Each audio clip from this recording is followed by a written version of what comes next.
And as you can tell, I've ridden the donuts and dope train many, many times. All right, we're going to do one more reader before we get to our feature, Todd, who's sitting over there. But it's not your turn yet. Ladies and gentlemen, we're so happy to have her here tonight, because usually she's working on Mondays. The Piñata Queen. So if any of you guys want to get a piñata for Sarah's birthday, you're too late. But she's here now, AC Everson. I was gonna come just be appreciative audience, but I can pull a couple out of my feeble Monday mind. This one's been on the top of my mind for quite some time because I've been meaning to record it. Just imagine what this might sound with like some kind of Black Sabbath, Motorhead, Albany riffs behind it. It's not going to sound anything like that right now. It's called Everybody. Everybody carries crosses, have their burdens to bear. Everybody has losses, some more than their share. We all keep going, some not getting anywhere, others never knowing when they've gotten there. It's not simple, no matter what they say. There's always a wrinkle, never a smooth page. Even if we were all on the same, it wouldn't be read that way. When it comes down to blame, everybody's got something to say. Optimists look for the joy and the difference. Others just see that it's hard. So few seem to go the distance. Now to me, it seems so damn far. Thank you. There'd be breaks and guitar riffs in the middle of it, and I'd be trying to scream it if I can cut back smoking a little bit. All right, this one's a silly one. I love it. I'm addicted to it. It's one I'm all about. It's called Scrabble Slut. Yeah. Everybody plays games, board games, dice games, card games, mind games, but me, I play Scrabble. I play it every day. I play it instead of getting laid. So pick a letter, let's begin.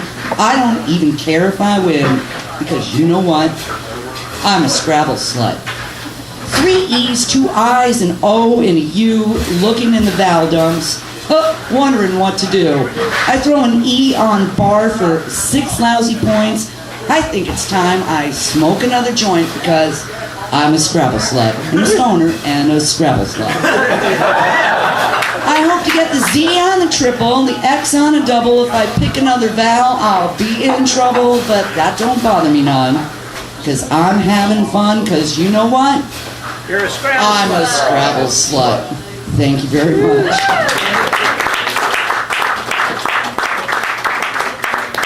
Stoned seems to be a theme going on tonight. We're going to our feature now. He's going to read a little longer for us tonight. He has a book. Hopefully he has it with him and it's for sale. If he does, and he will tell you all about it.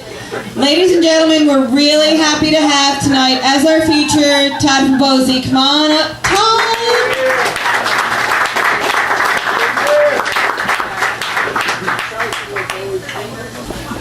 I've been coming to this poetry gathering for about a half a year. I published a book in August called Umbrageous Embers, for those of you that may be interested. Quite a variety of styles, about 130 poems in this book. The next one's written and will be out this coming summer around the same size, but I'm pushing this one right now and I'm going to read exclusively for this. If you're interested in this book, you can pick it up at Stuyvesant Bookhouse, Borders and Crossgates, Troy Market Books, or you can see me here tonight, and I've got some copies if anyone's interested. They're $15, but I will be selling them for $10 tonight for anyone interested. Now, I've read mostly social commentary since I've been coming here, so I'm going to try to focus on a few different styles within the book, and I'm going to read a few poems right now focused on poetry, since the majority of the people in this room either like poetry or write it. Poetry reading. Poets of the world gather to sing their songs. They bring notebooks and tell tales of pain and joy, sorrow they can't shake, a trauma, a loved one unleashing the barbed burrs burrowed in their guts. There are revolutionaries with notes of insurgent dissent, practicing the art of opposition, poking poems at the status quo. They know the cities, the desolation, they see the sprawl for what it is, the gates and isolation that say keep out and know your station. They feel the fog of propaganda and hear lies for what they are. They know war is a shell game with people, and the ones in power aren't the ones getting killed. They know about personal freedom and how the amendments are fading away, and they know about hypocrisy and doing time for getting high. And they can feel the force of nature, and they respect it like it's God. So they gather all the poets to bare their souls and share their rhymes. They are the insane voice of sanity in these insane, voiceless times.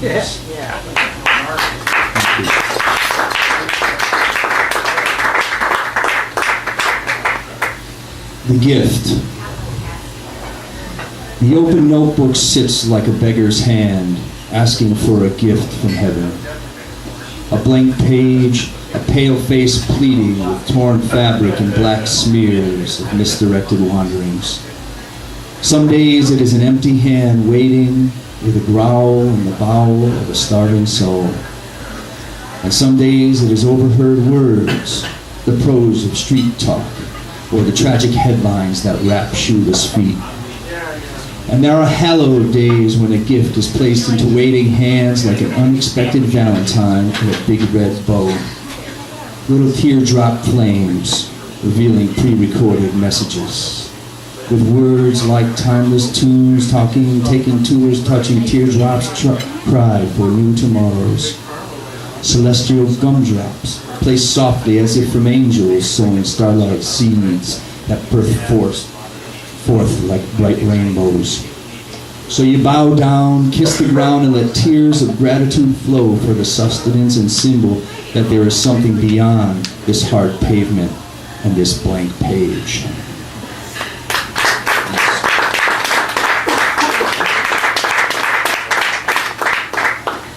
I don't know if anybody caught a Miri Baraka Saturday night over in Troy, but he really kicked ass. And I'm going to read a poem that was inspired actually by the venue where this took place, the Center for Independent Media. There was a little to-do there last year that inspired me to write this poem called Freedom of Speech. They pulled the exhibit and closed down the hall. Too controversial for the new freedom. To challenge the president in such a direct way. To challenge a nation with its insecurity.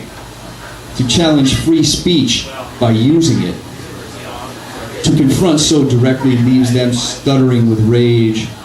Such effrontery to face open dialogues with a mouth begging to be covered. Seeking what is really open by asking the wrong questions, by taking the seditious perspective and challenging the norms of conformity with words too free to speak, by questioning what we are really defending when we claim to defend freedom.